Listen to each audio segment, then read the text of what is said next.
Cette semaine au podcast ordinaire, on reçoit Phil Jones, qui est animateur, humoriste, entrepreneur, papa de 2 enfants.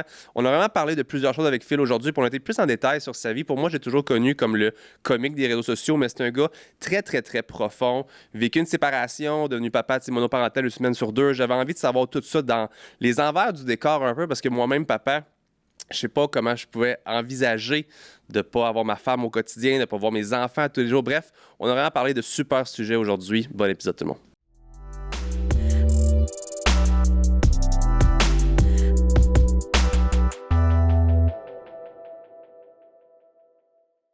L'épisode d'aujourd'hui est une présentation de Liquidation 125+, qui est une magnifique compagnie québécoise de vente de produits au détail en ligne et ont aussi un magasin physique à Rawdon. Dans le fond, Liquidation 125+ rachète les plus grands détaillants au Québec et vous revendent les produits au meilleur prix. Je suis un assez bon acheteur compulsif en ligne, je magasine souvent en ligne et je peux vous garantir qu'il n'y a pas un site qui bat les prix de Liquidation 125+. Que vous vouliez aller en camping, acheter des cadeaux pour vos amis, pour vos enfants, de l'électronique, peu importe. Rendez-vous au liquidation125plus.com pour les meilleurs prix au Québec. Un très grand merci à Liquidation 125+ d'être le partenaire officiel du podcast Sportdinaire. On est avec Phil Jones au podcast Sportdinaire. Comment ça va, mon chum? Ça va, toi? Ça va très bien. Merci d'avoir accepté l'invitation. C'est le fun que tu sois avec moi aujourd'hui. Ben, regarde, ça me fait vraiment plaisir. Mais là, peux-tu m'ouvrir une canette de thé en partant? Parti. Tu me laisses même pas le temps de te l'offrir. T'es déjà parti. Parce que j'ai les spots depuis tantôt. Avec plaisir. Là, aujourd'hui, on a les Mindblow qui sont là. Tu le sais, c'est ma compagnie. Et on a les Jouvence aussi de Nova Pharma. By the way, changement de décor aujourd'hui. On est au studio 77, nouveau studio. On change un petit peu de décor. On jase ensemble. T'es mon premier invité. T'as dit que t'aimes ça, ouvrir les podcasts. Ben, avec moi, t'ouvres un nouveau studio. Un nouveau studio. Ouais. Fait que t'es le premier qui a cette view-là aujourd'hui. Puis, by the way, les caméras sont plus basses qu'à l'habitude. On va voir nos jambes. J'espère qu'on verra pas nos couilles si je fais des... Ouais, mais j'ai des shorts quand même tight, sauf que... OK, une charge, j'ai pas mis un crop top. Ah, oui, peut-être que je vais devoir blur des choses, mais... de papa. Ouais, c'est ça. Choisis ce que tu veux. Qu'est-ce qui t'intéresse aujourd'hui? Mais j'ai jamais goûté encore. OK. Tu sais à quoi ça me fait penser, le nom de ton brand? Vas-y. J'espère que c'est bien. Ben, Mind Blow, ça me fait penser à Can you blow my whistle, baby whistle? J'aime ça. Let me know, girl. Puis il continue tout le long. On a eu blowjob, mais je vais dire. Ouais, non, au moins, non, t'es allé vers de quoi. Je suis pas un esti de cochon, là, mais ça, pour vrai, moi, je veux de quoi qui est. Ils sont tous focus, là. Ouais. Fait que t'es habitué, je pense, de goûter à Mind Blow dans le rose. temps qui était le supplément. Là. Celui-là, c'est beaucoup moins fort. Mais on a 3 saveurs. On a la Pink Limonade. Fraise kiwi, ça, c'est mon genre. Puis on a l'original qui est un peu plus original. Conventionnel, un peu plus boisson énergisante conventionnelle. OK. Puis c'est le petit format de la Bon, Pink. ben, regarde, je vais prendre. Fraise kiwi. Ça... Ouais. Je te suis avec une grosse de Pink Limonade. Ah, ce son. Cheers. Cheers. Hey, encore merci. Fait que, aujourd'hui, on parle ensemble de toi, de ta carrière, de plusieurs différentes choses. Comme je t'ai dit quand je t'ai approché, t'es un papa comme moi, t'es un entrepreneur comme moi, t'es un gars de création de contenu comme moi. Je suis pas un humoriste comme toi, mais on a beaucoup de points en commun. Puis pour moi, ça avait du sens de te recevoir sur le podcast parce que je voulais jaser tout ça. Mais je veux qu'on passe un petit peu par la base parce que je te connais pas depuis des années. On s'est toujours parlé un petit peu. Mais je pense que ça remonte à aussi loin que 2013 quand tu as commencé à faire des clips. Ça se peut-tu? Ouais. 2013. Ça nous vieillit un peu, right? Ça allait quoi? Ça nous vieillit un peu. Ah, man. Moi, ce qui me vieillit le plus, c'est quand on me reconnaît puis qu'on me vous voit puis que c'est des jeunes de comme 18, 19, 20 ans. OK. Qui sont, hey, monsieur, je vous vois sur TikTok. Ah ouais. Je suis comme, ah, OK, je suis rendu là. T'es le monsieur de TikTok. Ouais. Puis c'est drôle parce que là, tu sais, comme dans peut-être 2-3 dernières années, c'est comme, hey, je t'ai vu sur TikTok. Mais avant, back in the day, c'était juste, hey, le gars de Facebook. Exact. C'était juste Facebook. Là, ça marche plus. Ouais. Facebook, Ben, de ça mon marche côté, plus. ça. Non, c'est pas vrai. Je publie encore sur Facebook, moi. OK. Dans le fond, je poste sur TikTok, Instagram, Facebook, la même vidéo. Puis, honnêtement, j'ai des folles stats là, sur Facebook. Là. Je sais pas qu'est-ce qu'il Les fait. vidéos à du 500 000 vues et plus là, dans les derniers mois, là, ça marche encore. C'est juste que le monde sont moins... Tu sais, en termes de créateurs de contenu, les gens ils focusent plus là-dessus. Là. On dirait qu'il faut que tu sois rodé sur Facebook ou whatever. On dirait que... Tu peux plus partir à partir de là, aujourd'hui, en 2024, sur Facebook, puis percer comme si tu passes TikTok ou Instagram. Mais je te dirais, TikTok, je pense que c'est le médium le plus facile à partir. Ouais, là. moi, je suis d'accord, 100%. Ouais. Tu as eu ton premier 100 000 abonnés, je pense, après comme 1 an de création de contenu un peu plus sérieuse, Ouais. right? Ouais. Comment ça s'est passé pour toi? Je veux dire, quand tu t'es lancé comme ça, c'était-tu un objectif? C'était-tu un loisir? Comment ça se passait? C'était pas un objectif, man. C'était vraiment de me retrouver. OK. Ouais. C'était vraiment juste de faire quelque chose que je faisais avec mes chums, mais de le mettre sur les réseaux. OK. Ben, je me souviens, là, au secondaire, tu sais, dans ce temps-là, c'était beaucoup plus difficile de filmer des trucs, là. Mais j'aimais ça faire des petits sketchs, des petits scénarios de m'amener. On a eu une bulle, on a fait comme le psychologue que moi, j'étais le patient, puis mon ami était le psychologue, puis on riait tellement à faire ça. Quand on regardait ça, après ça, sur caméra, puis on le gardait pour nous autres, là. On mettait pas ça sur les réseaux. Puis après, à partir de là, on en a fait peut-être 2 ou 3 autres seulement. Puis un moment donné, j'étais dans une passe où que je me cherchais beaucoup, puis tu sais, je faisais plein de petits jobs. Écoute, travailler busboy d'un resto, j'étais allé laver des voitures dans un concessionnaire. Okay. J'en ai fait plein de petits jobs de même. Une année, je travaillais à Cabane à sucre pendant genre une journée et demie. Une demi-journée, excuse. Ouais. Ah ouais, le gars, je suis rentré, j'ai fait un petit peu de job, j'ai fait, moi, moi, je suis calé sur mon camp. J'ai fait une demi-journée, c'était l'heure du dîner, je suis allé dîner, je suis jamais revenu. Et ouais. C'est pas sur ton CV, ils m'attendent encore, là. C'est ça, mais c'est ça, tu sais, je pense que ça arrive à tout le monde, peu importe l'âge, même pas obligé d'être début vingtaine, parce qu'il y en a qui sont à 40, 50 ans, puis qui peuvent aussi chercher, c'est juste normal, ça, c'est ce qu'on appelle se remettre en question pour faire des choses qui fit vraiment avec nous. Fait que là, j'étais rendu à un point dans ma vie où que c'est ça. J'étais tanné de vraiment faire quelque chose par défaut. Je voulais vraiment faire quelque chose avec mon cœur. C'est sûr que je savais pas que je pouvais éventuellement gagner ma vie avec ça. Puis même au début, man, on pouvait pas gagner sa vie avec les réseaux sociaux. Tu sais, dis-toi que j'ai commencé en 2013 pour le plaisir. Tu sais, toutes les niaiseries que je filmais avec mes chums, je me suis dit, il m'a filmé ça, puis je vais me mettre sur Facebook. Puis j'avais pas d'attente, là. J'ai juste fait, je veux mettre ça sur Facebook pour le plaisir, puis ça a explosé du jour au lendemain. C'est fou, ça. Vraiment. Ça a explosé du jour au lendemain, man. Si je me souviens, j'avais eu comme 400 likes en 2 ou 3 jours sur une vidéo. Puis dans ce temps-là, c'était beaucoup. 400 likes, j'avais 300 amis Facebook. Puis c'était juste du monde que je connaissais, tu sais, des connaissances secondaires, mettons. Puis, non, c'est ça. Tu sais, tu connais-tu Mark Fit? Oui, of course. Mark, il m'avait dit, tu sais, comme... C'est lui qui m'a poussé à mettre ça sur Facebook, la vidéo. Parce que j'avais envoyé une petite vidéo, une niaiserie que je faisais chez nous. Puis là, il dit, c'est drôle, man, mets ça sur Facebook. Puis j'ai mis ça sur Facebook. Puis je savais même pas qu'on pouvait gagner des followers ou quoi que ce soit. Dans le temps, je pense que c'était pas des followers, mais... Oui, c'est ça. Oui. Parce qu'il y a des pages dans le temps? C'était même pas des pages. C'était un profil Facebook, comme tout le monde a. Puis... j'avais des demandes d'amis. Puis là, une année, je pense que la limite, c'est 5000. Puis après le 5000, les gens... Quand ils demandaient une demande d'amis, ça disait que les amis sont pleins, mais là, ça faisait comme tu tombes en followers. Fait que c'est ça. C'est de même que j'ai remarqué une année, j'ai fait, hey, j'ai 10 000 personnes qui me suivent. Ouais. C'est drôle parce que c'est un autre point commun qu'on a ensemble, parce que Marc a été comme l'influence que j'ai eue d'avoir commencé vraiment l'entraînement. C'est lui que je suivais tous ses workouts étant jeune. J'avais 17-18 ans puis j'écoutais ses affaires. Mais c'est à cause de lui que j'ai lancé techniquement un peu Projet Physique parce qu'il m'a donné la passion pour l'entraînement. C'est hot. Fait que c'est fou pareil. Toi, t'avais-tu une inspiration à ce moment-là? Parce que je me rappelle, dans ce temps-là, moi, j'écoutais le Stupid Show avec David Denner, les niaiseries de Caillou Roche, ces affaires-là. Y avait-tu quelque chose que t'écoutais à ce moment-là qui te donnait l'inspiration ou au contraire, c'est juste toi, des niaiseries comme tu dis que tu fais avec tes chums? Pas d'inspiration, man. C'était vraiment moi. J'étais juste comme ça, étant...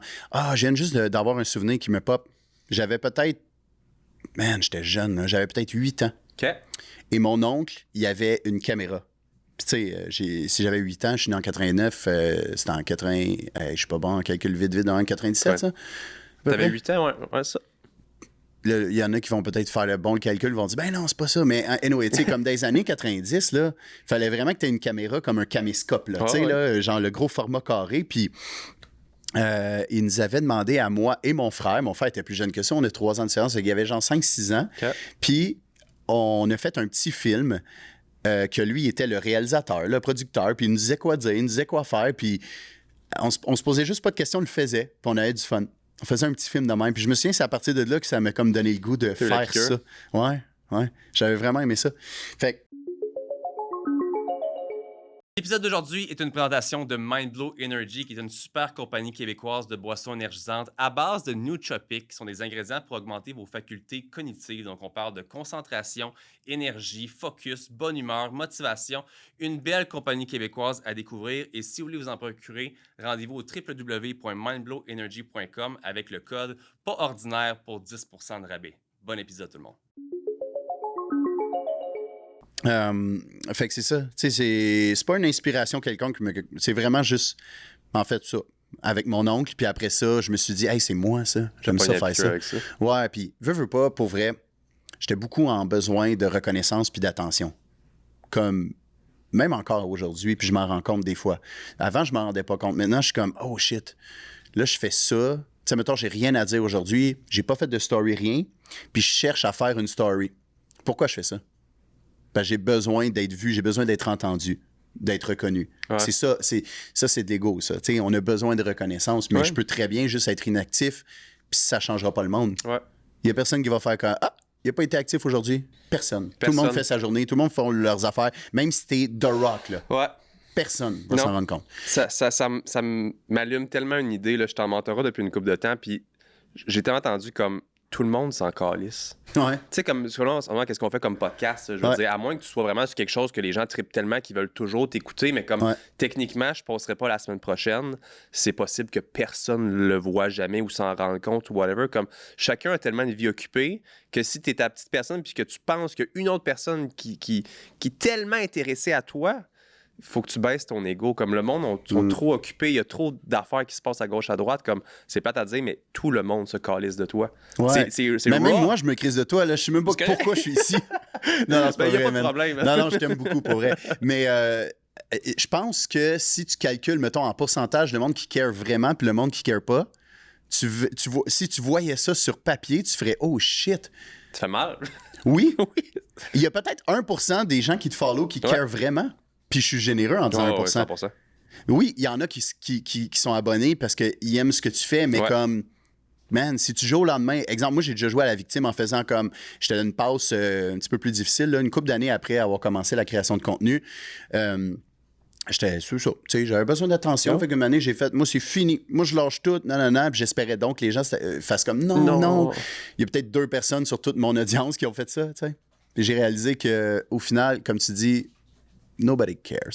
C'est fou pareil, man. C'est fou. Mais le plus important, c'est que toi, tu cares. Ouais. On est attractif. Parce que si tu cares vraiment sur ton projet puis tu fais ça avec ton cœur, c'est là que tu es attractif puis que c'est là que tu vas... tu vas pas le faire pour juste des followers, des likes, des partages, des commanditaires, des ci, des ça. Tu vas le faire pour toi, puis le reste, ça va coller, ça va venir. Puis comme tu l'as dit, je pense qu'à un moment donné, ça fait son temps où est-ce que soit ça va se ressentir, que tu le fais de façon... C'est pas honnête ce que tu fais ou tu le fais juste pour l'attention puis tout. C'est fucking bon, man. Merci, je suis content. C'est fucking bon. Je suis content. Hein? Excuse-moi de couper. Puis de l'autre côté, je pense qu'à un moment donné, ça va être avoir des passes comme que tu as eu, puis j'en ai eu aussi, des espèces d'écœurantites aiguës de pourquoi est-ce que je fais tout ça. Tu sais? Ouais. Mais ça, c'est une bonne question à se poser. Pourquoi je fais ça? Ouais. Est-ce que, moi, là, on me demandait de m'amener, c'est Manu Lemire qui m'a posé cette question-là. Shout-out à Manu, il est incroyable, ce gars-là. Il m'a déjà dit, ce que tu fais là présentement, est-ce que tu le ferais si tu avais 100 millions de dollars dans ton compte de banque? Puis ça, c'est quand j'avais ma compagnie de vêtements. Puis quand il m'a posé cette question-là, j'ai fait non. Puis c'est un peu un déclic que j'ai eu pour faire comme, ouais, OK, je suis à côté de la traque en ce moment. Ouais. Puis c'est correct, tu sais, ça faisait partie d'une expérience de vie que j'avais besoin de vivre, tu sais. Mais comme exemple, là, en ce moment, ce que je fais là, je travaille sur quelque chose que je vais lancer à l'automne. Si j'avais 100 millions de dollars dans mon compte, j'irais quand même de l'avant avec mon projet. 100%. Puis tu vois, c'est là où ce que tu fais comme, OK, ouais, je le fais pour les bonnes raisons. C'est là qu'on est capable un petit peu plus de se détacher de est-ce que les gens care pour mon projet? Ouais. Tu sais, au final, ça se peut que les gens care puis que ça marche pas ton projet. Puis ça se peut que les gens ne carent pas, mais que ça t'anime vraiment, puis que tu continues, puis une année, t'es comme, OK, là, ça marche. Ouais, je ressens un peu la même affaire pour MindBlow versus projet physique que j'avais. Tu sais, j'ai vendu projet physique en janvier. Ouais, c'est vrai, tu faisais ça, toi, ouais. Ça faisait longtemps, ça fait 9 ans. Mais techniquement... Moi, je pense que c'est avec ça que je t'ai connu. Je pense que oui. Je pense qu'on s'est parlé au début. Je sais pas si c'est par rapport à ça. Ça fait longtemps de ça. C'est une couple d'années. Mais j'ai tout lâché ça parce que justement, c'était mon bébé depuis tellement d'années. Puis de l'autre côté, j'étais tellement plus passionné que tu dis justement, je reste ce montant-là ou peu importe quoi. Je veux dire, est-ce que je continuerai à faire ça? Pas du tout. MindBlow, je regretterai jamais une scène de ça que je continuerais parce qu'en ce moment, je suis habité par quelque chose. Ou le podcast, même affaire aussi. Fait que... Tu sais que tu es à la bonne place quand tu le fais pour les bonnes raisons. Puis. Pour se rendre là, je pense qu'il faut que tu... T'as pas le choix, man. Il faut que tu vives des expériences. Oui. T'as pas le choix. Tu peux pas apprendre à te connaître juste en lisant des livres. Tu vas apprendre le plus à te connaître en passant à l'action, en vivant des expériences. C'est ça que j'ai remarqué parce que, tu sais, j'ai essayé plein de petits projets, moi aussi, depuis que j'ai commencé la création de contenu. J'ai déjà fait une compagnie qui s'appelait Forfait de fou. J'ai fait ça pendant comme 5 mois. OK. Ouais. c'est que j'approchais des compagnies, puis là, je leur disais, hey, moi, je connais plein de créateurs de contenu. On va faire de la grosse promo pour ta business. Okay. Si tu vends un forfait vraiment un gros forfait là, à genre 50-60% de rabais pour que les gens fassent wow, ça va te faire un gros coup de publicité. Moi, je te donne une cote sur mes ventes. Moi, je garde ça. Je m'organise avec les influenceurs. J'ai fait ça pendant à peu près 5-6 mois. Blanchiment dentaire. Ouais. Okay. Des affaires de même. Je me suis fait avoir par toi. C'est-tu vrai? J'étais allé calice. Ben non, c'est pas fait avoir. Mais je vais t'avoir, pas dire je m'ai fait avoir. Ok, t'en as acheté un. Est-ce que je t'ai encouragé, on peut dire ça, mais en même temps, comme je vous laisse. Non, mais legit, les services avec qui je faisais affaire, je sais que c'était 100% legit. Là. J'ai déjà fait affaire aussi avec Fit Menu dans le temps. Il y en a d'autres, là. Puis en tout cas, c'est ça. Il a fallu que je passe par là pour faire comme non, that's not it. C'est pas moi, ça. Ouais. Même chose pour la compagnie de vêtements Vision que j'ai tellement mis du temps et de l'énergie là-dedans, c'est incroyable. Là. 4 ans de ma vie que... C'est pour ça que je me regarde dans le miroir maintenant, puis je suis comme, je commence à avoir des petits poils gris dans la barbe. C'est pas les enfants, ça. Je te confirme, mais regarde, parlons-en justement de Vision, c'est un peu plus loin dans ma cédule, mais vu qu'on l'aborde, pour moi, c'est super important parce qu'on s'est un peu plus parlé dans ce temps-là aussi. On avait parlé un peu de Mindblow, on a parlé Vision, tu m'avais envoyé un chandail aussi. Tu as eu ça pendant quelques temps, puis tout d'un coup, paf, ça disparaît au complet. Veux-tu nous parler un peu de qu'est-ce qui est arrivé, qu'est-ce qui a fait que du jour au lendemain, ça a comme arrêté?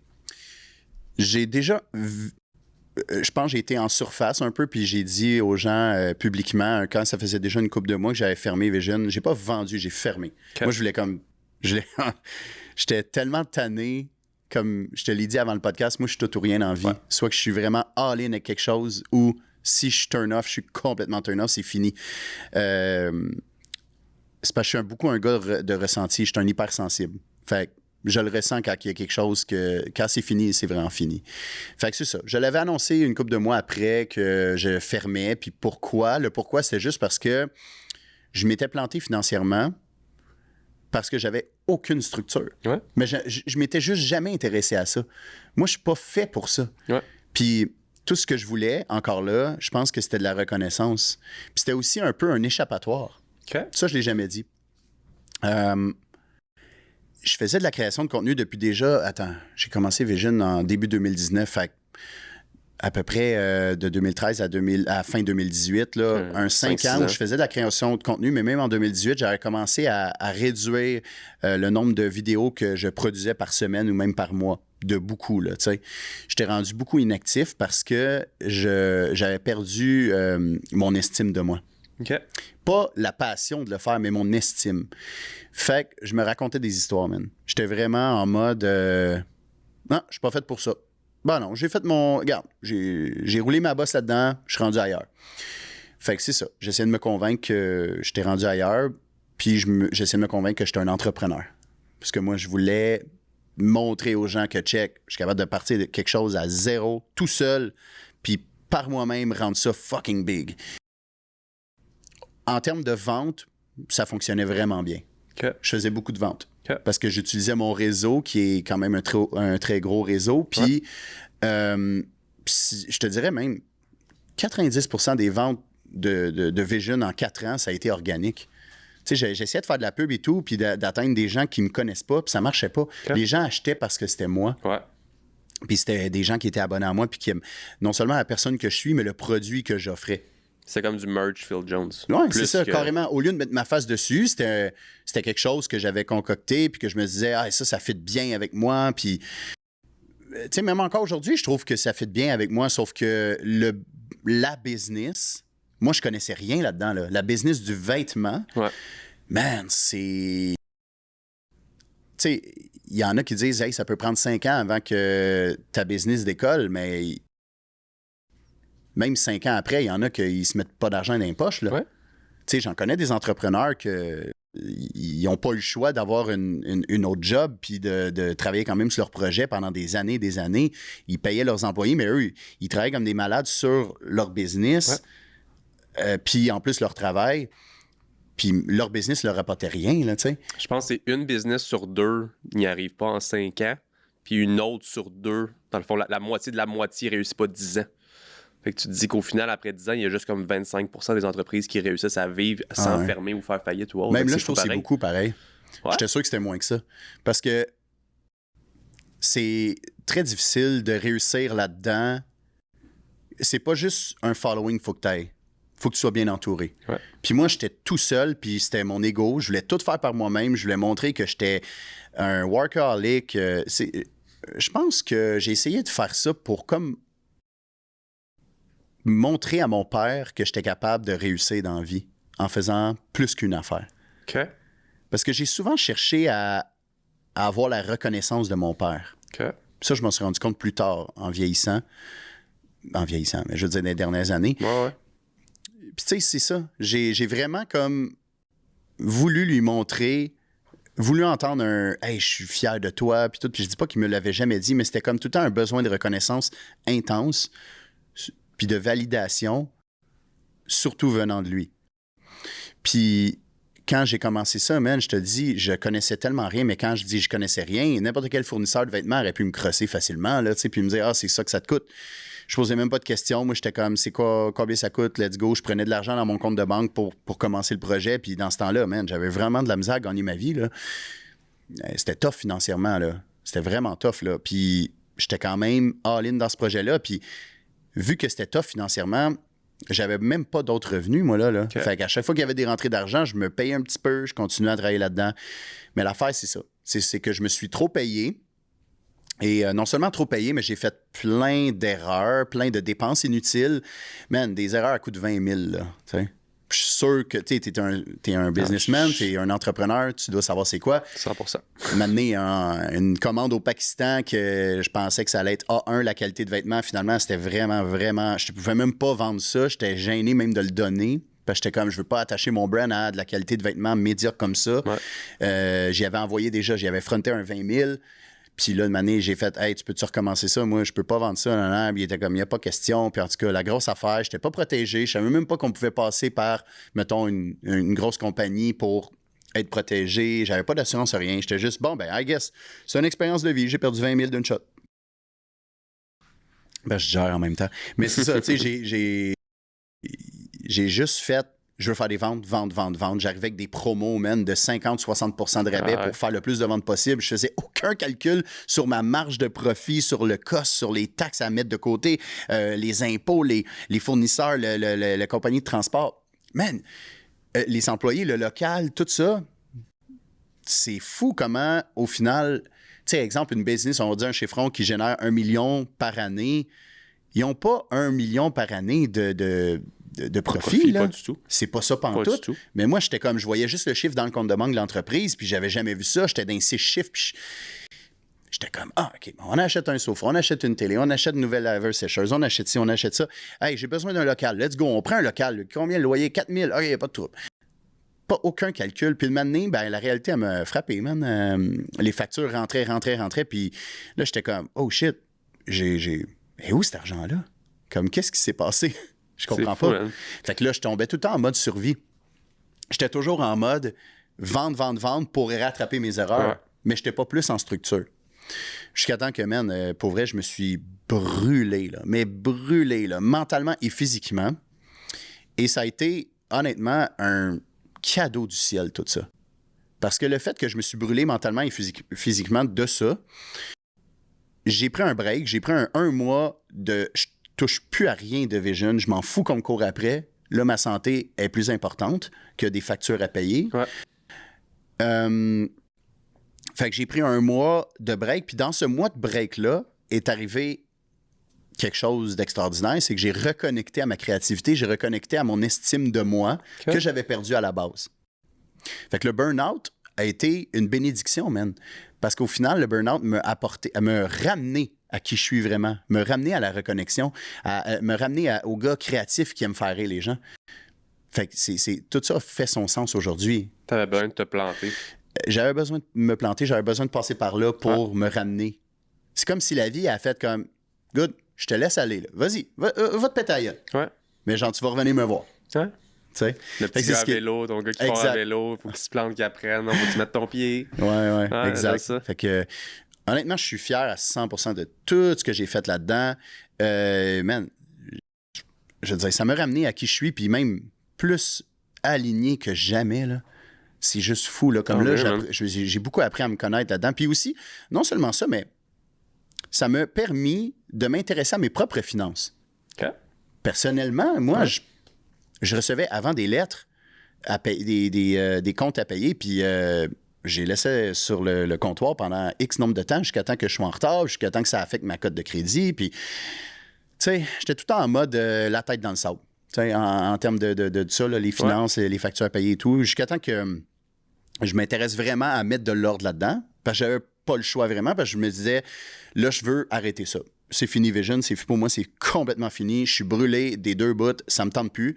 À la fin, je parlais du brand, puis ça me tentait même pas, man. Je me forçais. Puis j'avais même quelqu'un qui m'aidait dans la compagnie, puis qui était fucking gentil, puis vraiment expérimenté, puis Écoute, c'était le gars que j'avais besoin au départ pour ce brand-là. Là. Puis là, je l'avais enfin, dans les 3-4 derniers mois, puis j'ai juste dit, hey, man, on est allé déjeuner de matin, puis j'y ai dit ça, puis il me disait, hey, je le savais, je le ressentais. Ça paraît que t'es plus motivé pantoute. Fait que j'ai arrêté du jour au lendemain. Puis là, de m'amener, ben, j'avais des créanciers encore à payer là-dedans. Okay. Fait que il a fallu que je fasse des paiements au personnel. Parce que je voulais pas déclarer faillite pour maganer mon nom pendant 7 ans. Fait que, ouais. Puis encore aujourd'hui, je paye encore mensuellement des créanciers, man. Puis je te dirais que j'ai presque fini de payer mes dettes, là. C'est fou pareil, hein? Je suis fucking content, man. Parce que t'as même pas idée à quel point il y a un moment donné dans ma vie où c'était très lourd, ça. Les dettes que j'avais à payer auprès de ces créanciers-là pour des erreurs que j'avais faites. Il a fallu une année que j'ai rencontré une fille suite à un post sur Facebook qui s'appelle Gabrielle de la compagnie Adulte Responsable. Puis Gabrielle, là, elle, là, c'est rendu une amie, là. Comme à quel point cette femme-là, je l'aime, là, comme elle est tellement gentille, tellement généreuse de son temps. Elle a pris le temps de m'aider à démêler tout ça. Puis c'est pas sa job en tant que telle. Okay. Eux autres, tu sais, adultes responsables, sont plus au niveau de t'aider à faire, mettons, avec tes placements, les assurances vie, des choses comme ça. Okay. Mais elle me dit, check, tu sais quoi, je veux vraiment t'aider parce que financièrement, ben pas financièrement, mais les trucs de chiffres et tout étaient vraiment bonnes pour m'aider à démêler tout ça. Puis au final, elle m'a aussi aidé à faire des ententes de paiement avec mes créanciers. Et comme, tu sais, vraiment toujours là comme une maman, là, tu sais, au niveau des finances. Puis. Charles Gabriel. Ah ouais, vraiment, man. On se parle toutes les semaines quasiment. Puis même quand ça va. Tu sais, je disais, c'était pas juste parce que ça allait mal dans ce temps-là. Là. Tu sais, c'est comme, on se parle même quand ça va bien, là. Puis. Honnêtement, c'est ça. J'ai su démêler tout ça, payer les créanciers, puis là, j'ai complètement tourné la page, man. C'est comme. C'est sûr que ça me touche de voir qu'il y a des gens... Écoute, man, j'ai vendu à plus de 17 000 personnes, clients différents, si je me fie à les stats de Shopify. Ouais. Puis, c'est quand même 17 000 personnes qui ont fait comme, genre, je vais prendre de mon argent, que je travaille fort pour gagner ma vie, puis tu le sais, man, comment la vie, elle coûte plus cher maintenant que 100%. Jamais. Les gens ont fait, moi, je veux t'encourager. Moi, j'aime ce que tu fais dans la vie ou j'aime le brand que tu fais. Puis, à un moment donné, je t'ai rendu à un point où il y a du monde qui achetait le brand puis qui ne savait même pas j'étais qui. T'sais. Ça, c'est cool. Mais j'étais vraiment comme cool, merci, j'apprécie, mais c'est ça, c'est fini. C'est ce que je trouve qu'on dirait que les nouveaux entrepreneurs, souvent, on dirait que c'est un petit peu différent d'avant. On a plus de nonchalance, des fois, sans le penser. Je suis content que tu l'aies reviré parce que ça aurait pu faire mal à l'ego puis faire mal plus longtemps. Donc, techniquement, je sais que tu as eu des moments difficiles, mais tu l'as reviré de façon positive par la suite à comprendre justement ces erreurs-là. Puis c'est ça qui t'ont fait apprendre puis continuer. Je pense qu'il y a beaucoup de gens qui n'ont pas ça. Puis encore une fois, je te dis, man, on a tellement de points en commun de cette nonchalance-là en affaires. Je sais pas si c'est juste le fait d'avoir tout le temps une espèce de backup de il y a des gens qui me suivent, j'ai des employés, ou j'ai d'autres compagnies, mais j'étais dans la même affaire que toi de nonchalance, de comme ben c'est correct, l'argent rentre par là, puis il sort par là, puis c'est pas grave, puis à un moment donné, tu te rends compte, fuck, man, j'ai zéro calculé mes marges, puis mes trucs, puis tu te rends compte, hey, tu pensais qu'il y avait plus de rentabilité que ça. Ou sinon, il y a une problématique qui arrive, une affaire brise ou un whatever, ou quelque chose passe au feu, puis tu peux te ramasser dans la merde parce que tu n'as tellement pas fait l'exercice de te préparer à quoi que ce soit, parce que t'es juste dans le moment présent, dans le vente, marketing. Fait que je le vois de plus en plus d'entrepreneurs qui sont vraiment comme nonchalants, puis je le dis pas de façon juste péjorative, là, c'est comme, tu es juste tellement ancré dans ta passion ou dans ce que tu veux faire qui est mettre de l'avant ta brand, que, comme tu l'as dit, les finances, c'est la première affaire qui prend le bord que tu y penses pas. Puis fait que tant mieux que ça a pu t'apprendre tout ça, puis qu'à cette heure, même tu as pu le mettre sur ton côté personnel. C'est le fun, là. Ah, ben oui. Je regrette absolument rien. Tu sais, au départ, j'ai vraiment commencé ce projet-là parce que financièrement, je gagnais pas bien ma vie, puis j'avais de la misère. Une année, je parle avec un de mes chums, puis il est comme, man, tu portes toujours une casquette, tu portes toujours, mettons, t-shirt, hoodie, des choses de même. Pourquoi t'en vends pas? Là, j'ai fait, hey, bonne idée. Ouais, là.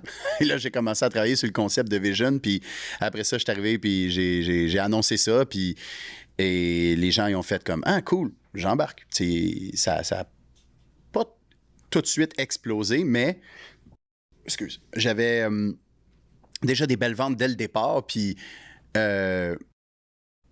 c'est fou parce que j'ai commencé ce projet pour faire de l'argent, mais au final, j'ai perdu plus d'argent que j'en ai fait. OK.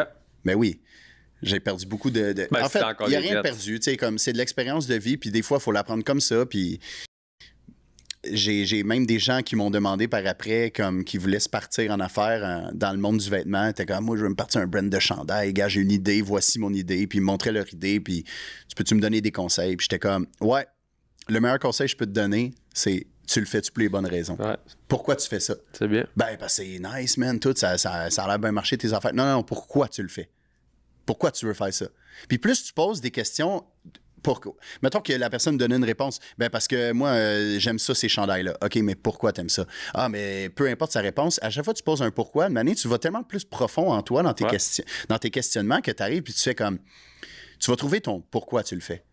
Puis ça se peut, une manière que tu fasses comme, ah, ça ne fait pas tant avec moi, ça. Puis peut-être que c'est aussi le chemin que tu as besoin d'emprunter pour te ramener à qui que tu es vraiment. Ouais. Ça revient souvent à ça, man. 100%, je suis d'accord. Ouais. Si on revient un petit peu à ta création de contenu, tu as dit à Max, mon recherchiste au téléphone, que tu trouvais ça plus facile de faire du contenu dans la trentaine que c'était dans la vingtaine. J'ai dit ça, moi? Ouais. Que c'est plus facile. Je veux pas dire plus facile, pour je veux moi, dire ça, maintenant? plus agréable. Ah oui, ben j'ai appris à me connaître. OK. Parce que là, j'ai vraiment du fun. Mais il y a un moment donné, au début, en fait, là, j'ai reconnecté avec mon fun que j'avais au début. C'est ça que je cherchais longtemps. OK. Oui, je cherchais l'estime je voulais retrouver cette estime-là de moi, puis tout, mais à la base, quand j'ai commencé ça, je te l'ai dit, man, je m'attendais à rien, je voulais juste me retrouver. Je voulais juste me faire du fun. Okay. C'était moi, ça. Fait il y a eu un moment donné où je tombais en anxiété de performance, je regardais les autres. Tu sais, comme moi, quand j'ai commencé, il n'y avait pas beaucoup de créateurs de contenu. Là. En 2013, man, il y en avait peut-être une dizaine. Okay. Là, maintenant, je ne sais pas il y en a combien, mais comme Christy, ils sont rendus avec un gala des créateurs de contenu. Là. Ouais. Pas pour rien, là, tu sais, parce qu'il y en a beaucoup. Fait que j'avais pas vraiment, on va dire, entre guillemets, de compétition, jusqu'à temps que je vois des humoristes, ce qui m'interpellait aussi beaucoup dans la vie, puis que ça a pris beaucoup de temps avant de monter sur scène. Je voyais beaucoup d'humoristes commencer à faire de la création de contenu, mettre des vidéos sur Facebook, YouTube. C'était pas mal Facebook, YouTube au début. Instagram était là, mais c'était pas vu pour... En fait, je pense pas que c'était tant facile de mettre des vidéos comme aujourd'hui, mettons. Il n'y avait pas les Reels. Je pense que vous pouvez mettre des vidéos de pas plus que 15 secondes, des affaires de même. Au début d'Instagram, là, ou même, je pense, 6 secondes au début, comme Vine était un peu. Okay. Je sais pas si tu te souviens de Vine. Ah, ben oui. C'est... En tout cas. Fait que là, dans le fond... il a fallu que je passe par là, man, puis que je me compare, puis que je tombe dans l'anxiété de performance, puis en mode, OK, mais là, il faut que je produise, il faut que je fasse des vidéos. J'étais plus en mode juste me faire du fun, j'étais en mode, faut que ça roule, faut pas que je sois inactif, faut pas que je tombe dans l'oubli, faut que, hey, là, je suis à tant de followers, mais là, lui, il a commencé, puis ses affaires vont bien, là, si je veux pas qu'il me dépasse, là. Okay. Je n'aimerais pas non. Mais il y a beaucoup de gens que je me comparais, puis je regardais leur affaire, puis j'étais comme tout le temps en train de me dire « Ah, mais là, c'est parce que les autres, ça va bien, moi, ça va pas bien. » C'est fou quand j'y pense, parce que le pire, c'est que ça allait bien, mes choses. Mais c'est parce que je me mettais tellement de pression que je regardais même plus ce que moi, je faisais. Okay. Je regardais juste les autres. Tu te comparais tout le temps? Tout le temps. Puis c'est pour ça qu'il faut juste se ramener à soi. Puis c'est pas selfish de se ramener à soi. Il faut arrêter de penser que de penser à soi, c'est de trop s'aimer. Ouais. Il y a pas de trop s'aimer, là, tu sais.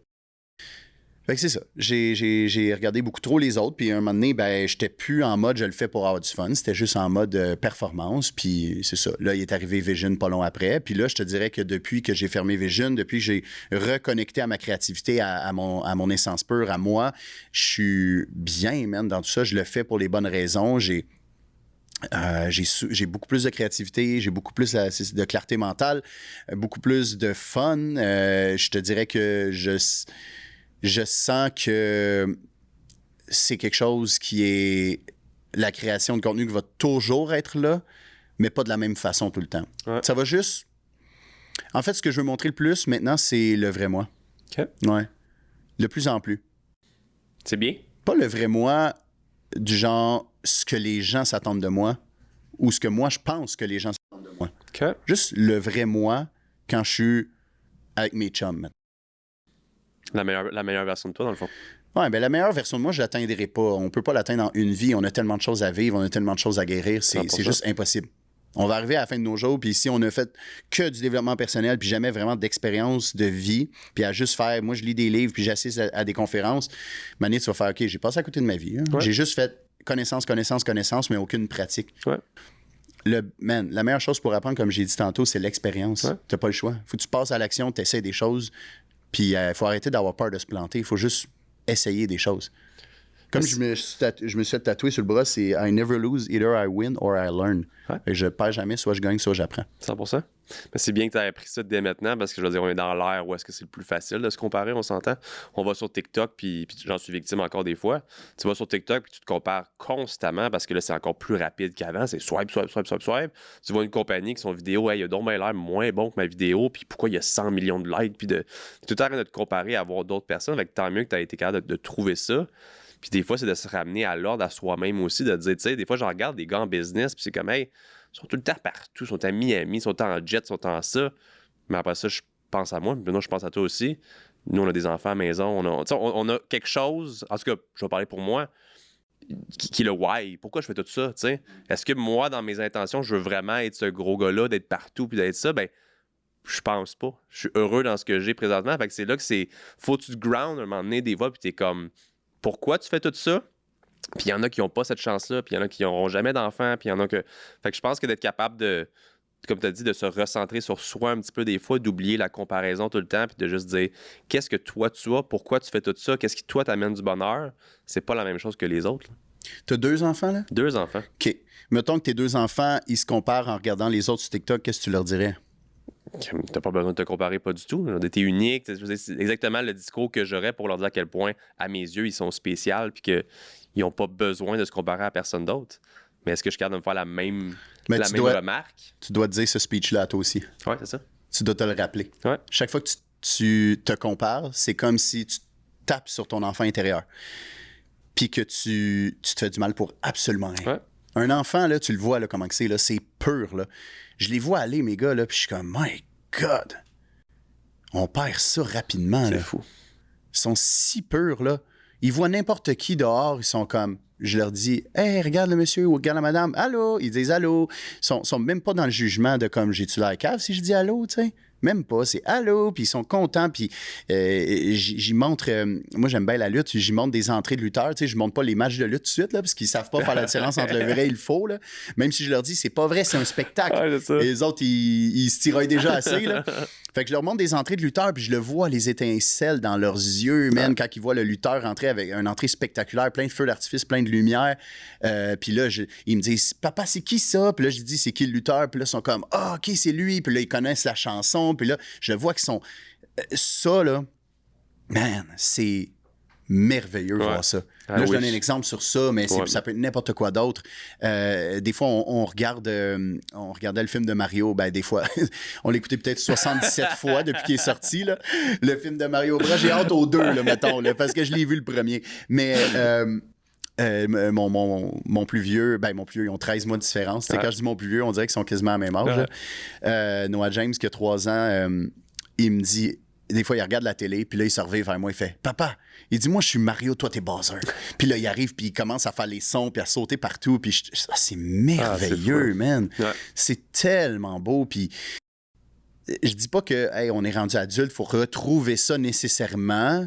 pour être bien, mais il faut faire des choses qui fait que on sent que notre petit enfant intérieur est content. Ouais. Puis c'est ça que là, j'ai essayé de retrouver pendant des années avec la création de contenu.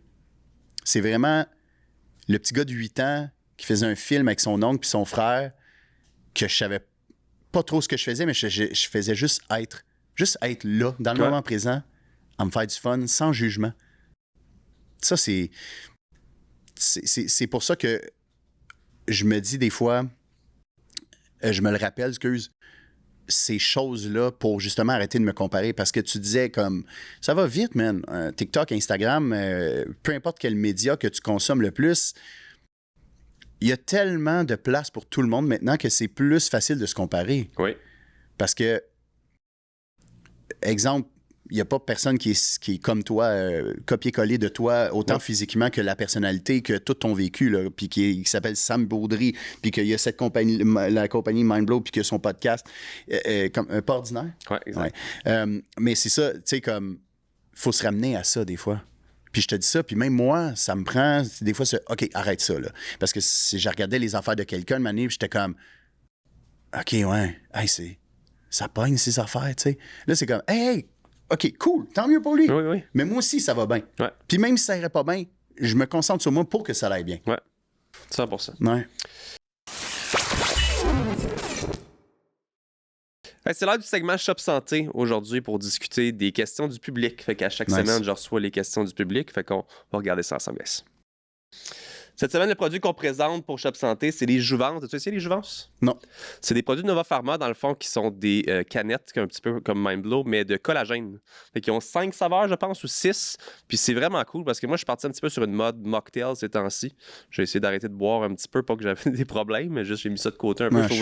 Pareil comme toi là-dessus. Je me disais que l'after effect de boire. Ouais, puis on a des des enfants, puis on veut être plein d'énergie. 100%. Là. Ben oui. Fait que j'ai commencé à boire ça. Fait que t'essaieras éventuellement de tes Mindblow là, mais là, je pense ici, celui-là, c'est pas mal mon préféré, c'est le fruit du dragon. Fruit de la passion.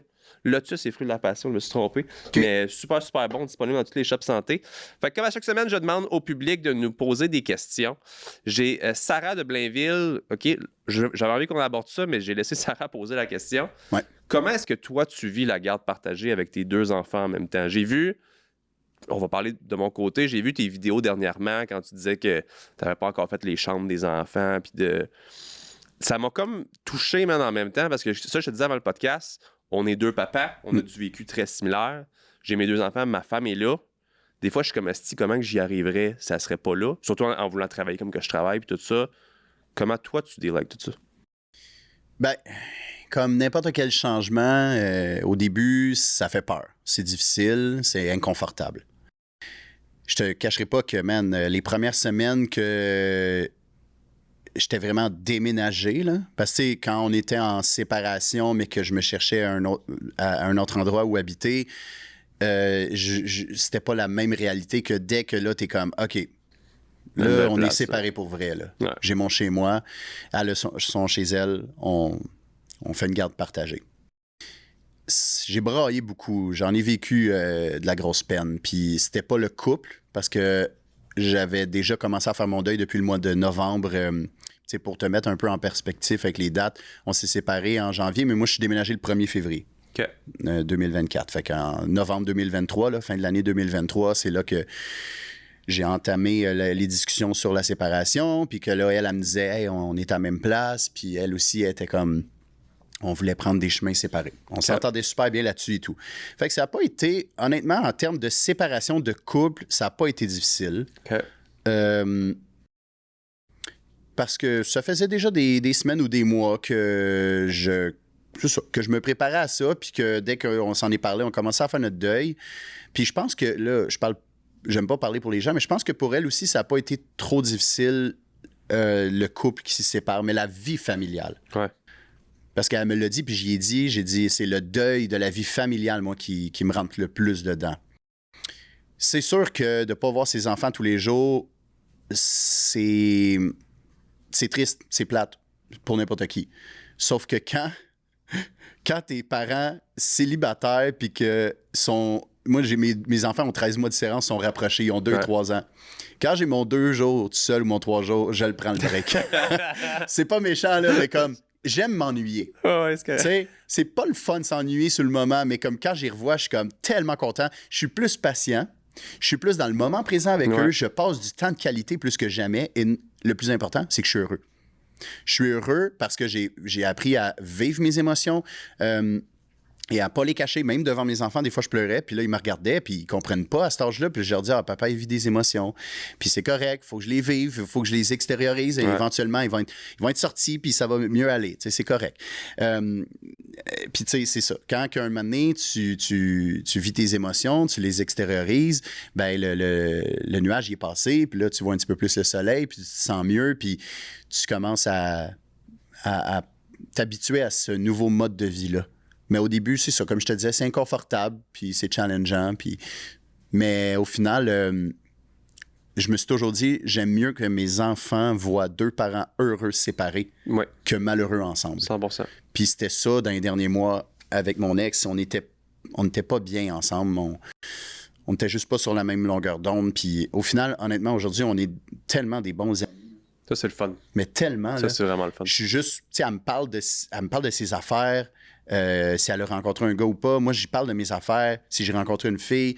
On parle de tout et de rien. Puis, tu sais, l'autre jour, c'est juste random. Je l'ai appelé pour lui poser une question parce que j'étais sur la route puis je voulais pas texter. J'appelle, puis finalement, on a parlé 20 minutes de temps au téléphone. On parle de plein d'affaires, évidemment, les enfants, la plupart du temps. Tu sais, moi, pour vrai, je souhaite ça à tout le monde là, qui vivent une séparation, là, de bien s'entendre comme ça, parce que, hey man, les enfants, ils ressentent tout, là. Les enfants ressentent tout. C'est des éponges, là. Y a-tu beaucoup de questions reliées à ça? Je veux dire, ils sont jeunes encore, mais y a-tu... Ben non, parce qu'on leur a vraiment tout dit. Tu sais, moi, en novembre, quand j'ai approché le sujet de la séparation, je leur disais à voix haute, là, on était en auto, puis j'allais porter à la garderie, puis j'étais comme, ben papa et maman vont prendre des chemins différents, puis c'est la vie. Tu sais, j'ai dit, on n'est plus un couple, mais on va toujours rester votre famille. Puis j'arrêtais pas de le dire pour qu'il l'enregistre. Puis là, de m'amener Noah James, c'était juste famille. Puis là, j'étais comme oui. Tu sais, un goût de brailler. Puis tu sais, j'étais comme mais oui, c'est ça. Ouais. Puis regarde, c'est pas parce que on donne la vie qu'on est obligé de s'aimer pour la vie. Ça, C'est bien dit. Une fausse perception, une ancienne mentalité de genre, mettons, nos parents ou nos grands-parents plus. Qu'ils restent ensemble toute leur vie, puis qu'ils sont pas bien, puis c'est parce qu'on a des enfants, on est mariés, on peut pas se séparer, tu sais. Maintenant, ça change beaucoup. Les gens se choisissent de plus en plus, là. Je suis vraiment content d'entendre ça, parce que je sais à quel point des fois c'est difficile des séparations, puis que comme ça peut être d'un bord ou des deux, qu'il y a des conflits, qu'il y a des choses de votre côté. Je suis vraiment content même que ça se passe bien, puis que au final, tu le dis, que vous êtes plus heureux dans tout ça, puis que les enfants vont pas en écoper, parce que c'est tellement ça le plus important. Puis comme je te disais, c'est pour ça ma question, quand j'ai vu la question de Sarah, j'étais pas stressé de te le demander, mais moi, j'y pensais, j'essayais de me véhiculer là-dedans, puis j'étais comme, hey, j'imagine pas passer par là. Évidemment, on n'est pas dans une mentalité de séparation pour ma femme, mais de penser, hey, mes enfants, je serai pas avec eux autres, où ils vont vivre cet événement-là. Ouais. Mais t'as très bien... Mais il faut pas aller trop loin non plus dans sa tête, parce qu'on se fait des peurs. Ouais. Et ça sert à quoi de se faire des scénarios quand t'es même pas là? Ouais. Parce que même moi, on était en mode séparation et tout, puis j'étais comme, ah, mais les enfants, mais si, mais ça, ils vont-tu manquer d'amour? Ils vont-tu plus aimer être chez leur mère que leur père ou vice-versa? Un moment donné, là, faut juste faire, hey, tu sais quoi? C'est ce que j'ai à vivre, je le vis, colique. Ouais. Là, c'est ça, là. La vie, c'est un jeu, c'est des victoires comme des défaites, c'est des belles choses à vivre comme des moins belles choses. Mais il faut arrêter de juste, comme tout le temps, se créer des scénarios, man. Il faut juste y aller. Puis avant que tu passes à la prochaine question, je dis de quoi d'important par rapport à ça. Il y a tellement, mais tellement de gens qui m'ont écrit depuis que je suis séparé, puis qui m'ont dit « Hey, j'ai entendu dire que vous êtes séparés, puis c'est pour le mieux, puis là, je vois que vous vous entendez bien, nan, tu sais, comme moi aussi, j'aimerais ça me séparer, j'ai des enfants, mais je suis pas capable. » Il y a beaucoup de gens. Okay. J'ai été surpris, là. Beaucoup de gens qui sont en couple, ils ont des enfants, puis qui sont malheureux dans leur couple. Moi, je suis pas un coach de vie, je suis pas un psychologue, mais je sais juste que les enfants ressentent tout. Puis eux, c'est leur façon de voir, OK, c'est ça l'amour. C'est ce que j'ai à dire. Ça a été ma motivation. Je me suis dit, j'ai vraiment le goût de leur montrer c'est quoi l'amour. Puis, tu sais, des fois, leur mère, elle vient souper chez nous avec les enfants toutes, puis après ça, elle repart. Ou moi, des fois, je suis comme un dimanche matin, je m'ennuie, je sais qu'ils sont avec toi, c'est ta garde. Je peux-tu venir faire un tour? Elle est comme, ben oui. Elle va pas me dire non, là. Tu sais, ça lui fait du bien, elle, ça lui donne un petit break. En même temps, je suis là, chez eux, elle fait ses affaires, elle peut faire sa vaisselle ou whatever. Puis moi, je suis comme, je joue avec les gars, puis ouais. Vraiment cool. Vraiment, vraiment cool. Ouais. Question de Maxime à savoir, est-ce que des fois tu t'écœures de montrer ta vie publiquement tout le temps? Puis moi, je vais te dire une petite anecdote par rapport à ça. Quand je t'ai connu sur les réseaux, à la base, on se connaissait pas. T'étais le gars funny qui faisait des niaiseries. Première fois que je te rencontre, on est au centre sportif Rosemère, puis t'es froid. Genre, tu rentres, là, puis peut-être pas une bonne journée ou whatever. Ouais, puis j'avais mon capuchon sur la tête, là. Genre, là, j'ai Ouais. fait comme... Peut-être que dans la vie, il est pas si sociable. Parce que, tu sais, des fois, il y a la perception, man. Ouais. Que, hey, lui, c'est un gars drôle. Lui, il doit rentrer dans les places, puis parler fort, puis faire rire. Toi, comment tu vis ça, peut-être? Est-ce que tu t'écœures des fois de... Premièrement, est-ce que c'est un personnage, des fois? Ou est-ce que c'est une partie de toi qui est un peu moins publique, comme un côté extraverti devant la caméra, puis tu as un petit shell à percer, une petite coquille dans la vie de tous les jours? C'est une excellente question. C'est pas un personnage, c'est moi. OK. Puis même si je joue des personnages avec des perruques, c'est quand même une C'est partie toi. de moi. Je trouve ça drôle. Si je le fais, c'est parce que je trouve ça drôle. OK. Mais ce que j'ai envie de te dire, c'est que je suis un humain. Ça arrive que je file pas bien, puis que je suis dans une passe difficile, puis je l'ai... des fois, je vivais des passes difficiles, puis j'en parlais. Mais comme exemple, toi, tu me croisais au gym, puis que tu as vu, tu as fait « Oh shit, il a l'air froid ». Ça se peut que j'étais dans une passe plus difficile. Ouais. Mais comme je te dis, je suis humain. Fait que j'ai pas envie de me mettre la pression de comme toujours bien paraître parce que je suis connu. Pour vrai, man, je te le dis en toute honnêteté, là, je m'en fous d'être connu. OK. Je m'en fous d'être connu. Être connu pour moi, pour ce que je fais, tant mieux. Mais personnellement, la vraie personne que je suis, si quelqu'un vient me voir puis qui me dit « Hey, j'aime ce que tu fais », je vais dire « Merci beaucoup, j'apprécie », ça fait du bien. Ça fait du bien à l'ego, si on veut, mais ça change rien dans ma journée, dans le sens que, oui, ça va mettre du positif dans ma journée, Ouais. mais si, exemple, j'ai une journée de marde, c'est pas ça qui va tout changer. Ah là. ouais. Tu sais, j'ai mes défis au quotidien, comme j'ai mes victoires aussi au quotidien, tu sais. Mais comme, je suis un hypersensible, puis je ressens beaucoup les gens. Je ressens beaucoup, beaucoup les gens. Et il y a des gens qui font juste venir me voir, puis qui me font vraiment sentir inconfortable dans leur façon d'être avec moi, peut-être parce qu'ils sont gênés, qu'ils savent pas comment m'aborder, puis qu'ils veulent m'aborder. Mais il y en a d'autres que je suis comme tout de suite, comme on dirait qu'on pourrait être des amis. T'sais. On s'entend que là, tu me veux au gym, mais mettons, depuis qu'on s'est recroisés par après dans d'autres places, tu sais, comme on se parle, puis on dirait qu'on se connaît depuis longtemps. Puis, ben, on se connaît depuis longtemps, mais on s'entend super bien tout, puis c'est comme... Il n'y a pas de froid, rien, mais comme il y a des gens avec qui c'est de même. Il y a des gens avec qui c'est comme, je ressens leur énergie, puis je suis comme, on dirait qu'elle me rentre dedans son énergie, puis d'autres personnes, je suis comme, fucking good vibe, good vibe. Tu sais, comme je te dis, un hypersensible, c'est que tu ressens tellement l'énergie, c'est que quelqu'un de gêné avec moi, je deviens gêné. OK. Quelqu'un qui est maladroit, je deviens un peu maladroit dans ma façon de faire. Tu sais, ça arrive une année, je suis à la caisse, à l'épicerie, puis là, elle scanne mes affaires, puis là, la caissière me reconnaît, puis là, je le sens qu'elle me reconnaît, mais comme tellement gêné que moi, je suis comme si je deviens plus là. Je suis plus dans le moment présent. Je fais juste penser à elle qui fait comme, Phil Jones est devant moi. Qu'est-ce qu'il va Tu sais, dire? comme, hey, je suis un humain, là, comme Ouais. tout le monde, là, comme toi, là. Tu sais, je chie le matin comme toi, là. Oui, ça passe. Ouais. OK, mais ça répond bien à la question. Mais pour répondre vite de même, oui, non, excuse, ça me dérange pas de montrer ma vie publique, c'est un choix. C'est sûr que, mettons, là, j'ai appris de tout ça, mais je pense que ma prochaine relation amoureuse, les gens vont être au courant, ils vont le savoir, mais je veux pas la montrer. OK. Ouais. J'ai C'est décidé que je voulais pas montrer C'est ça. plus de vie privée. Mais mes enfants, moi, ça me dérange pas de le montrer. Tu sais, j'ai du fun avec ça. Là. On fait des vidéos et tout ensemble. Un jour, ils vont regarder ça, ils vont être contents que j'ai fait tout ça. Ils vont faire comme, what? C'est cool. Parce que moi, j'aurais aimé ça, mettons, que mon père fasse des vidéos comme ça. Mais tu sais, c'est ce que moi, j'aurais voulu. Je veux dire, ça veut pas dire que c'est ça qu'eux veulent. Mais en tout cas, tu sais, je fais rien de déplacé. On se fait juste du fun. 100%. Ouais. Hey, merci, gang, pour vos questions pour Phil. Puis merci énormément à Shop Santé de sponsoriser l'épisode d'aujourd'hui. J'ai envie qu'on parle un petit peu de ta nouvelle vocation de stand-up. Tu as commencé à en faire avec le gala Influence Création que j'étais présent. On sponsorisait avec Mindblow là-bas. Moi, j'ai vraiment aimé. De l'autre côté, j'ai entendu que tu t'es comme fait légèrement ramasser. Est-ce qu'on va dire légèrement ou plus que ça? Je veux dire, comment toi, tu as vécu ça? Parce que moi, je t'ai trouvé très, très bon. Honnêtement, j'ai mieux aimé ta présence là-bas que, mettons, la présence à Julie cette année. Puis Julie, je l'adore. Mais j'ai beaucoup aimé le côté humour de l'an passé. Puis j'ai pas trouvé ça maladroit. J'ai trouvé ça excellent. Toi, comment tu as vécu ça? Puis comment les gens ont perçu ça?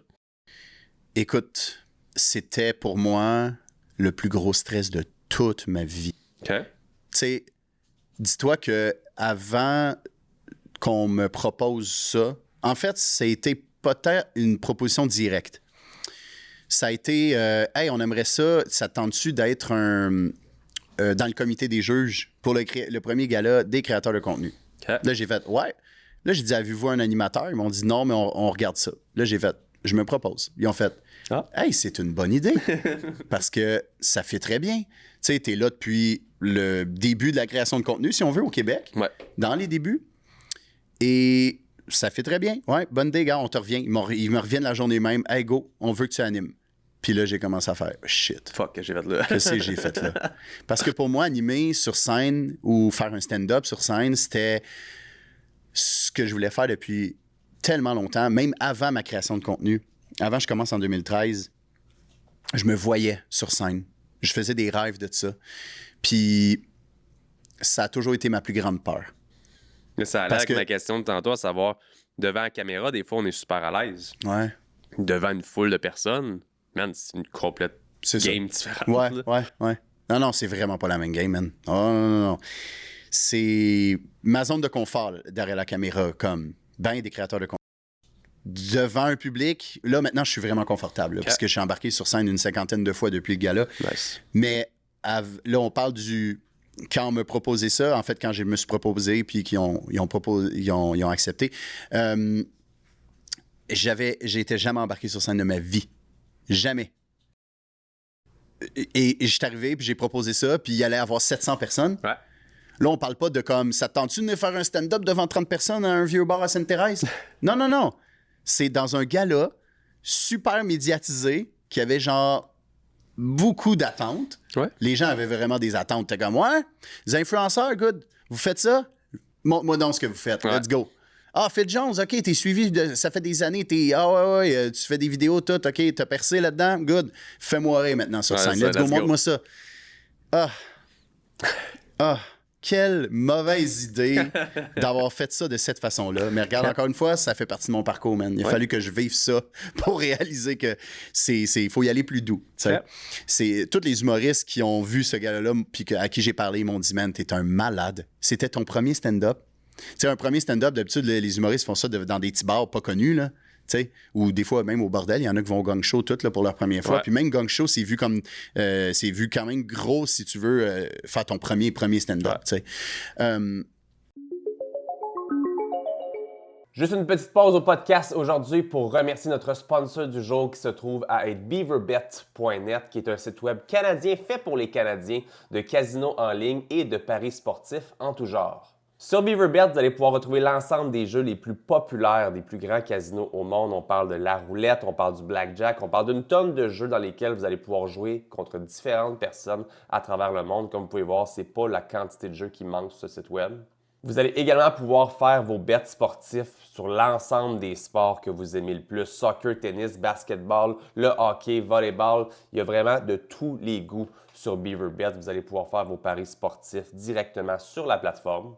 Et en ce moment, sur chaque nouvelle inscription sur BeaverBet, avec le code SAM200 juste ici, BeaverBet vous donne 200% sur votre premier dépôt sur le site web. Donc, si vous mettez 100$ pour jouer, BeaverBet vous donne un autre 100$ pour égaler la mise, et ce, jusqu'à concurrence de 2000$ en plus de 150 free spins pour jouer. Je répète, c'est le code SAM200 pour 200% sur votre tout premier dépôt.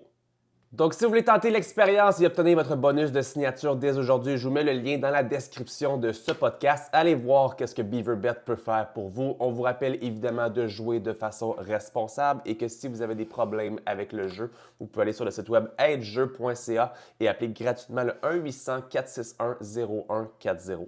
Merci beaucoup à BeaverBet de sponsoriser l'épisode d'aujourd'hui. Fait que c'est ça. Au lieu de... moi, j'avais zéro expérience en plus. Je savais même pas quoi... OK, comment on écrit un texte d'humour? Je suis comme, je pars de où, tout?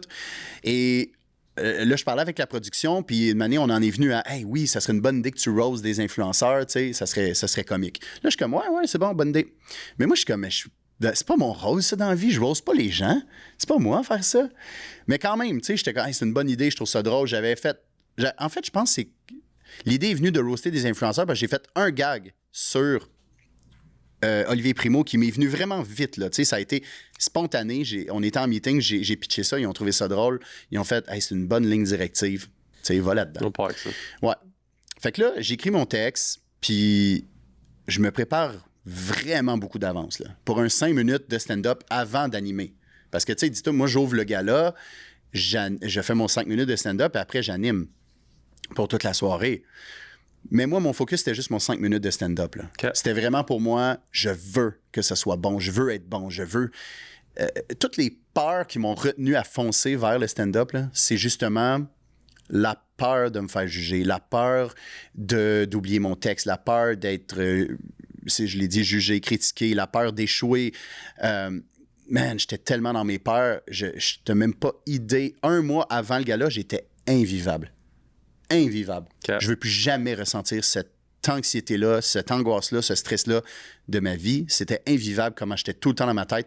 Je changeais d'idée tous les jours, autant sur mon texte que des fois, j'essayais de me trouver des excuses pour dire à la production, « Hey, au lieu de faire un 5 minutes d'une shot, peux-tu comme arriver à faire un gag, après ça, je fais la présentation ou whatever, ce que je dois faire pour l'animation. Après ça, je reviens sur scène, un autre gag. Tu sais, le faire, mon stand-up, tout dispersé. » Finalement, ils m'ont dit « Ah, OK, ça ne me dérange pas. » Là, je reviens, je suis comme « Non, il faut que je fasse un stand-up d'une shot. Là. C'est ça, ma plus grande peur. Il faut que je fonce, il faut que je passe à l'action. » Je sais que l'autre bord de la peur, il y a juste des belles choses. T'sais. Fait que là, je suis comme... je me trouvais des excuses dans ma tête pour pas y aller aussi. Ça, je l'aurais pas dit. Mais tu sais, il y a des fois où j'étais comme... Je fais semblant d'être blessé, genre. Je te niaise pas, mais... J'arrive en béquille. Je demande à quelqu'un de me rentrer en char, mais pas trop fort, tu sais. Mais comme, man... si que j'étais terrifié. Terrifié. Puis je pense que j'aurais été aussi terrifié devant, mettons, un petit 25-30 personnes dans un petit bar, mais comme pas autant que ça. Parce que moi, je savais l'attention médiatique que ça avait, puis c'est ça qui me mettait de la pression. Fait qu'au final, je l'ai fait, man. J'ai foncé, puis pour vrai, là, je trouve que ça a vraiment bien été pour une première fois. Moi, j'ai vraiment aimé. Je vais en venir à ça après, sur mes gags qui n'ont pas tant fonctionné, mais là, maintenant, je connais le domaine, je suis là-dedans. Je fais du stand-up de temps en temps et tout, puis j'ai réalisé que, man, quand t'écris, là, on va dire un 5 minutes, même un 10 minutes, ça se peut que t'aies un bon gag, que ça a vraiment marché, puis que tu dis, OK, ça, je le garde. Ça, je le garde, puis le reste, ben, je vais le modifier. C'est ça, du rodage. Mais moi, j'ai pas rodé, là. J'étais arrivé right away. Straight up, mon gars.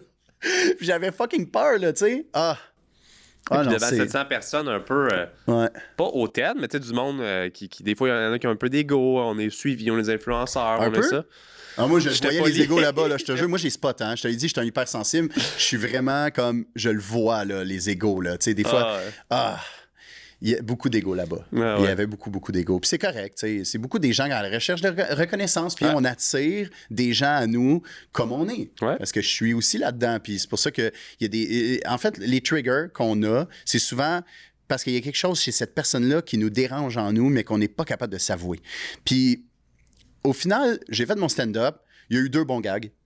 2 gags que ça a vraiment ri fort, puis que j'ai fait comme « nice ». C'est ce que je m'attendais, parce que je le ressentais vraiment. Puis le reste, ça a moins levé, puis c'est correct. Après ça, j'ai animé, puis quand j'ai animé, c'est là que je me suis fait le plus de...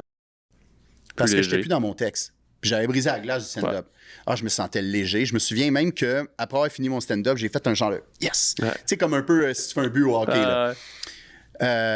J'étais fier, là. J'étais vraiment fier de moi. Puis après ça, c'était comme de l'animation. Puis c'est là où j'ai eu plus de fun parce que j'étais plus dans l'improvisation. Puis c'est là que j'ai réalisé que j'ai un très bon sens de la répartie. Tu sais, je shootais des gags improvisés. Là. Il n'y avait rien de prévu. Là. Et je me souviens pas des gags. Là. C'était vraiment juste impro. Mais après ça, là, il y a l'after party, après le gala. Puis, man, je suis sur un nuage, là. Tu sais, là, c'est fini. Le stress vient de descendre. J'ai fait ce que j'avais à faire. J'ai foncé. J'ai fait face à ma plus grosse peur. C'est vraiment ça, ma plus grosse peur. C'était d'aller sur scène. Puis pour d'autres, ils vont faire « Ah, ben niaiseux, c'est ça ta peur. » Moi, c'est les hauteurs. Ben regarde, moi, c'est ça. C'était d'aller sur scène. Parce que tu dois être... T'es fucking vulnérable, man. T'es devant le monde, là. Puis t'es comme... T'as un micro, tout le monde t'écoute. Puis t'es comme « Let's go, fais-moi rire, je t'écoute. » Tout le monde compte. Il y en a qui avaient les bras croisés de même, là. Du monde que je suis comme, oh shit, je l'ai vu, lui, ce TikTok souvent, tout, ça va bien, ses affaires, tout. Puis il est là, OK, cool. Puis il y a du monde des médias, puis en tout cas, c'est très intimidant. C'est clair. Ben, là, mettons, je le referais, ça serait vraiment un autre game, mais comme pour une première fois, c'était très rough. Mais tu sais, après ça, à l'after party, man, pour vrai, là, je pense que comme 200 personnes sont venues me voir, dont toi, pour me féliciter, pour me dire hey, bravo, ça a bien été, Chris, t'es bon, t'as l'aisance sur scène. Puis j'étais vraiment sur un nuage, mais c'est le lendemain que j'ai redescendu assez vite parce que il y avait des articles du genre sur le gag que j'ai fait sur les Primo qui a bien fonctionné. Il y avait des articles du genre comme Phil Jones détruit Olivier Primo. Là, j'ai OK, détruit. Ben, c'est une joke, là, mais comme c'était du clickbait, là, tu sais, ce que les articles classique. à potins font tout le temps. Et là, je clique sur l'article, puis tout est chill. Là. C'est juste, il a fait un excellent gag, hein? Puis là, ça montre un lien de mon gag en vidéo.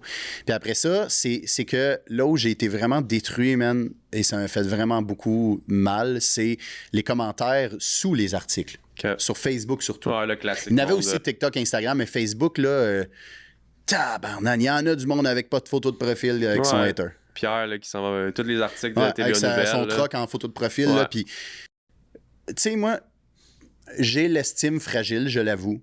Du genre, des fois, je suis comme, il n'y a rien qui peut m'atteindre, est-ce que ça va bien et tout. Puis de manière, une petite affaire, je suis comme, pas vrai? Je vais douter de moi, genre.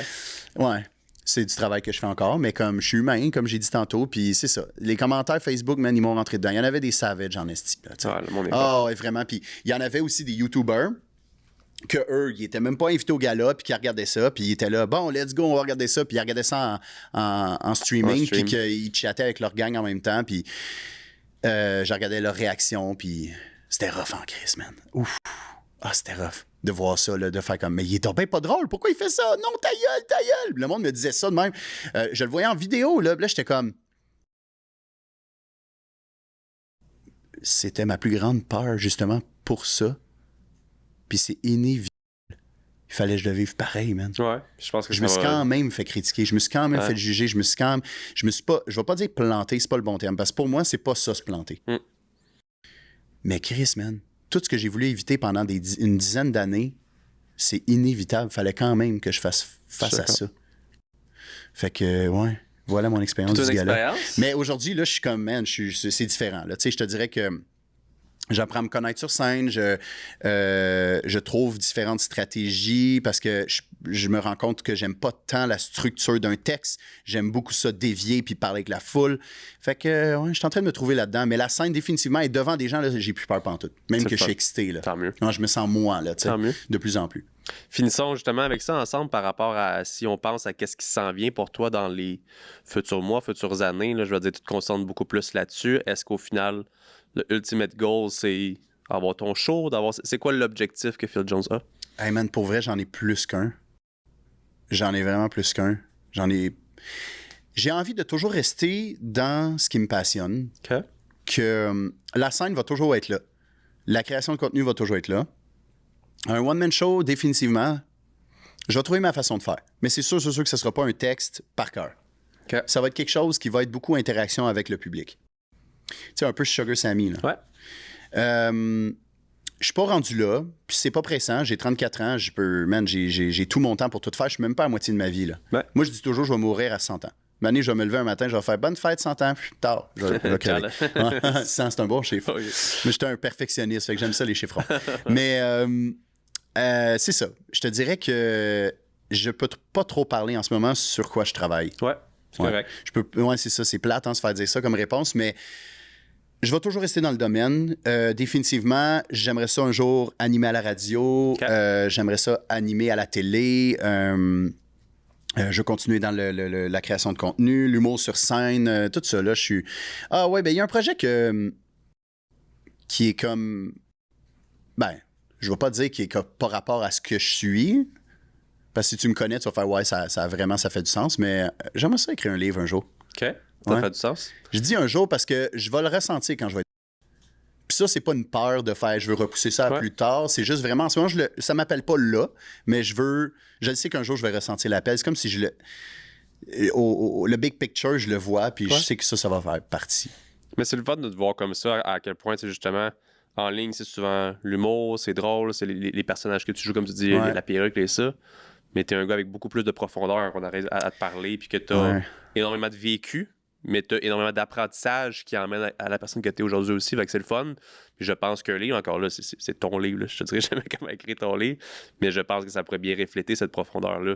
Puis voir, ça, c'est sûr. En tout cas, je vais le lire certainement quand il va être t'es fin, man. Mais pour vrai, puis ça m'a donné un frisson quand tu me dis comme t'es un gars profond, hein, parce que je le sens qu'il faut que je reste le gars profond que je suis aussi sur mes réseaux. Puis je vais t'avouer que je cherche une façon de le faire pour que ça fasse du sens.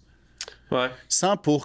Comme je te dis, je suis pas là en mode je veux être sur mes réseaux, être le gars qu'on s'attend de moi. Ça, c'est fini, ça. Ouais. Je veux être vraiment le vrai moi, tu sais, comme j'ai dit au début du podcast, mais c'est ça, je cherche une façon de faire que je vais pouvoir rester le vrai moi en étant aussi dans l'humour, mais profond. C'est comme si j'ai pas encore figure it out comment. C'est pas, je vais pas dire contradictoire, mais l'humour, c'est souvent dans la légèreté, la profondeur, c'est profond. Fait que je vais des fois, on disait que tu as une ligne directrice avec l'humour. Là, tu te dis comme là, tu divagues quand même pas mal vers la profondeur, mais comme c'est toi, fait que je veux dire, dans tout ce que tu dis, dans l'animation, quand tu viens sur des podcasts comme ça, c'est tout là qu'on est capable de voir ces parties-là. Fait qu'en tout cas, je trouve que c'est vraiment cohérent de voir toutes ces parties-là de toi pour davantage apprécier ce que tu fais après quand c'est léger. Mais encore là, tu verras qu'est-ce qui est bien pour toi de peut-être faire soit une transition ou juste la création de contenu un peu diversifié de ce côté-là des fois. Ouais, ben regarde, je vais juste continuer de passer à l'action, de vivre des expériences. Je l'ai vu que c'est ça la meilleure façon de faire pour... Phil, un énorme merci. Hey, merci à toi de m'avoir invité, man. C'était cool. C'était merveilleux, puis on va se refaire ça avec grand plaisir dans le futur aussi. Yes, sir. Merci beaucoup pour les gens à la maison. J'espère que vous appréciez l'épisode d'aujourd'hui. Si c'est le cas, vous pouvez laisser un 5 étoiles sur Apple Podcasts et Spotify. Et nous, comme à l'habitude, on se voit la semaine prochaine pour un autre épisode du podcast Pas ordinaire. Bye, guys.